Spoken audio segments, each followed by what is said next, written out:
আজি ঝড়ো ঝড়ো বাদল দিনে জানি নে তবু জানি নে কিছুতেই মন লাগে না।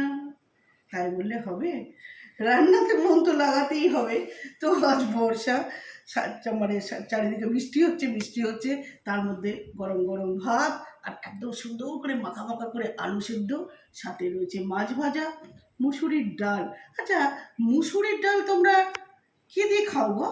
আমি তো খাই একদম কখনো পেঁয়াজ দিয়ে, কখনো কারি পাতা দিয়ে, কখনো হিং দিয়ে, আরও কিছু দিয়ে হয় নাকি গো? একটু জানিও তো। আর সাথে রয়েছে কি বলো তো, পটলের দোলমা। পটলের দোলমা বলো আর পটল আলু নেই, পটলের তরকারি বলো, যা বলছো বলো, যেটাই মেনে নাও একই প্রসেস। আর সাথে রয়েছে আমের চাটনি। এই আমের চাটনিটা শুকনো শুকনো করে কেন করে রাখি বলো তো? আমের চাটনিটা শুকনো শুকনো করে রাখি, 2-3 দিন খাওয়া যায়, আরামসে খাওয়া যায়। তো ওহো, তোমাদের কিন্তু বলাই হয়নি, জল খাবে কিন্তু। একদম ভুলে গেছিলাম। জানো বন্ধুরা, তোমাদের সঙ্গে মানে খাবার দাবার যেটুকু যা হয় সেটুকু যদি শেয়ার না করি না, আমার কিন্তু ভালো লাগে না। তো এসো এসো এসো, তাড়াতাড়ি চলে এসো। কে কোনটা খাবে?